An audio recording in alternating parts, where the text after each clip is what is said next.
Good morning class. बेटा आज हम स्टार्ट करेंगे वरदान मांगूंगा नहीं चैप्टर। इसके कवि हैं शिव मंगल सिंह सुमन। ये कविता है वरदान मांगूंगा नहीं। इसका मैं अभी आपको कवि परिचय और केंद्रीय भाव एक्सप्लेन करती हूँ। हमने पिछला चैप्टर जो मेहमान की वापसी वो पूरा कंप्लीट कर लिया था। उसके पीछे जो एक्सरसाइज है वो पेज नंबर 52 पे वो आपको बुक में कंप्लीट करनी है। उसमें कुछ मुहावरे हैं, अनेकार्थी शब्द हैं जो मैंने क्लास में बताए भी हैं, तो वो आपको कंप्लीट करना है। मैं अभी आपको बता दूं या तो अभी एक बार आपको एक्सप्लेन कर देती हूँ वो भी। जैसे ये है पेज नंबर 52। इसमें आवाज़, हिदायतें, कमियाँ ऐसे कुछ विदेशी शब्द हैं, तो आपको पाठ को पढ़ के और कुछ और विदेशी शब्द जो मिले उनको आपको यहाँ पे नोट डाउन कर लेना। मुहावरों का वाक्यों में प्रयोग करना, जान निछावर करना, किसी के लिए किसी को बहुत प्यार करना या किसी के लिए सब कुछ करने का जज्बा रखना। सांस अटकना, मुसीबत में या परेशानी मोल लेना, मुसीबत में पड़ना, मुसीबत गले पड़ना, बिना पूर्व सूचना के कोई जब परेशानी आ जाती है उसको मुसीबत गले पड़ना। मज़ा किरकिरा होना, आनंद चले जाना या रंग में भंग पड़ जाना, या कुछ बहुत अच्छा हो रहा हो और उसमें कुछ मुसीबत आ जाए उसको बोलते हैं मज़ा किरकिरा होना। ठंडा करना, किसी का गुस्से को शांत करना। फूल कर कुप्पा हो जाना मतलब अभिमान में आ जाना।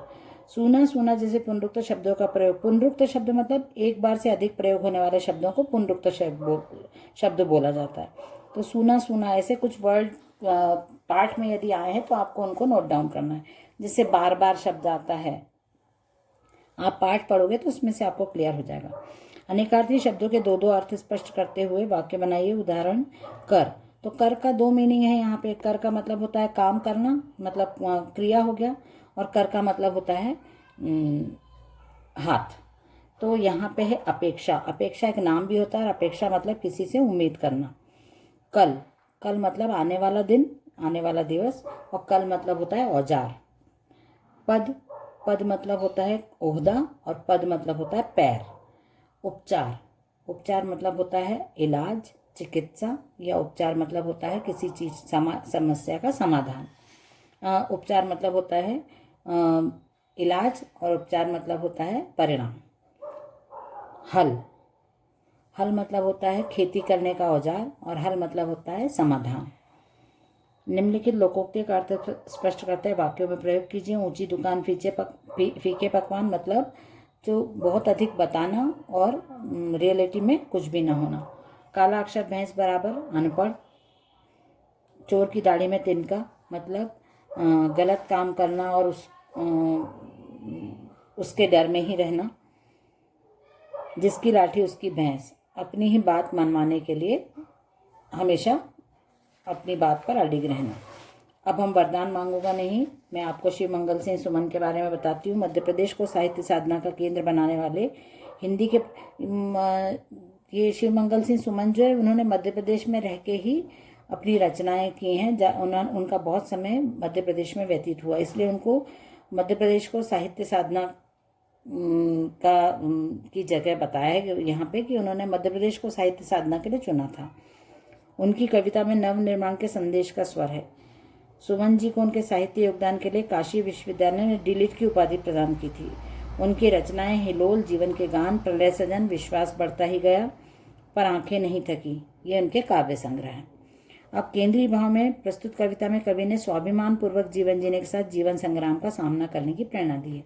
कवि ने यहाँ पे पूरे जो जीवन को है एक संग्राम, एक युद्ध की तरह बताया है, और उस युद्ध में आपको हमेशा लड़ते रहना है, हमेशा काम करना है, हमें रुकना नहीं है उस युद्ध में।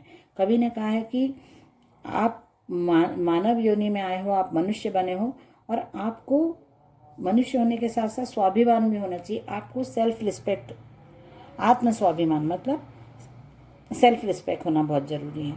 अपना, यदि आप अपना सम्मान करना जानते हो तो दुनिया आपका सम्मान करेगी, और यदि आप में सम्मान की भावना नहीं है, यदि आप अपने आप का सम्मान नहीं करना जानते हो, तो आप किसी और का भी सम्मान नहीं कर सकते हो। तो उन्होंने जीवन को एक युद्ध बताया है, और इस युद्ध में आपको हमेशा काम करते रहना है। किसी की दया पर निर्भर होने के स्थान पर अपने आत्मबल से जीवन पथ पर बढ़ने का संकल्प इस कविता में निहित है। उन्होंने कहा कि किसी की दया पर, किसी की कृपा पर जीने के बजाय अपने आत्मबल से काम करना, अपने आत्मबल से इस जीवन में आगे बढ़ना ही सच्चा सही और सार्थक जीवन होता है। व्यक्ति को प्रत्येक परिस्थितियों में कठिनाई से विचलित हुए बिना जीवन पथ पर चलना चाहिए। बहुत प्रॉब्लम्स आती हैं हमारे जीवन में, लेकिन उसके लिए आपको गिव अप नहीं करना है। उस प्रॉब्लम से या उस कठिनाई से निकलने के लिए हमेशा प्रयत्नशील रहना है। यह हार एक विराम है, जीवन महासंग्राम है। तिल तिल मिटूंगा पर दया की भीख मैं लूंगा नहीं, वरदान मांगूंगा नहीं। यहाँ कवि कहते हैं कि ये जो जीवन है ये एक बहुत बड़ा संग्राम है, और यदि उसमें मुझे थोड़ी सी हार मिल जाती है, यदि आप उसमें कहीं रुक जाते हो या छोटी सी एक हार मिलती है आपको, तो वो आपके लिए पूरा जीवन समाप्ति वाली बात नहीं है। वो एक छोटा सा विराम है। जैसे हम पढ़ते पढ़ते हमको कॉमा आता है तो हम रुकते हैं, उसी प्रकार हमारे जीवन में एक यदि हार आ जाती है तो हमको कुछ क्षण के लिए रुकना है, लेकिन फिर से हमको पूरे आत्मबल से, पूरे ताकत से, बिना डरे वापस उस काम के लिए उठकर खड़े होकर उस काम को पूरा करना चाहिए। मैं तिल तिल मिट जाऊंगा, अपने आप को ख़त्म कर दूंगा, लेकिन मैं कभी किसी से दया की भीख नहीं मांगूंगा। स्मृति सुखद प्रहरों के लिए, अपने खंडहरों के लिए जान लो मैं विश्व की संपत्ति चाहूँगा नहीं।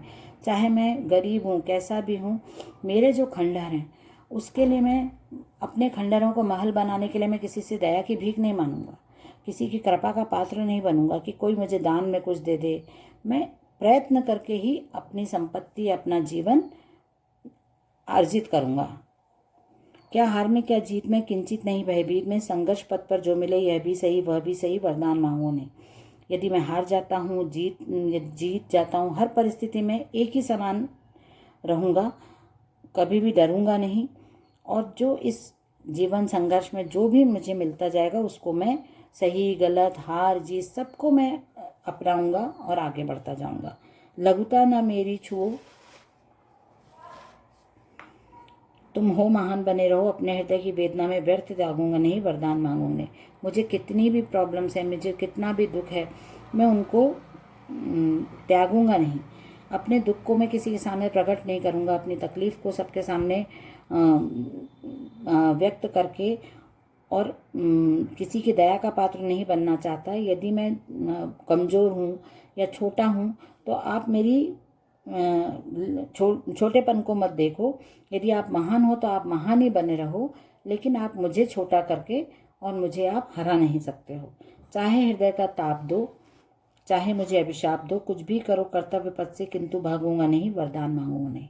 कवि कह रहे हैं कि आप मुझे मेरे हृदय को दुखी करो, हृदय को दुखा दो और मुझे चाहे श्राप दे दो, कुछ भी आप मेरे साथ कर सकते हो, लेकिन मैं भी फिर भी अपने कर्तव्य से पीछे नहीं हटूंगा। किसी से वरदान मांग के अपने जीवन को, जैसे हम कुछ चाहिए तो हम भगवान से भी बोलते हैं ना कि हमें भगवान ये दे दो, हम इतनी पूजा करेंगे, इतने पाठ करेंगे, हम ऐसा करेंगे, हम ये चढ़ाएंगे, हम प्रसाद चढ़ाएंगे, वो हम मांग के काम करते हैं। जबकि भगवान ने हमको सब कुछ दिया है, हमको बुद्धि दी है, हमको हाथ पैर, हमको काम करने की शक्ति दी है, हमको दिमाग दिया है, सब कुछ दिया है, हम सब कर सकते हैं। लेकिन फिर भी हम क्या करते हैं, भगवान से वरदान मांगते हैं कि आप हमें ऐसा बना दो, हमें करोड़पति बना दो, हमको ऐसे पास कर दो। वो कभी बोलते हैं कि वो वैसा जीवन व्यर्थ है। यदि आप किसी की दया पे या मांग मांग के काम करते हैं, अपने कर्तव्यों का पालन नहीं करते हैं, तो ये आपके लिए जीवन व्यर्थ है। उन्होंने बोला कि चाहे मुझे कितना भी श्राप मिले, लेकिन मैं अपने स्वाभिमान के बल पर, स्वाभिमान मतलब सेल्फ कॉन्फिडेंस, सेल्फ रिस्पेक्ट, यदि मैं अपनी रिस्पेक्ट करता हूँ तभी दुनिया मेरी भी रिस्पेक्ट करती है। तो इस प्रकार मैं अपने रिस्पेक्ट को लेके ही अपने जीवन के हर काम को करते जाऊँगा और आगे बढ़ता जाऊँगा, क्योंकि ये जीवन क्या है, एक युद्ध की तरह है।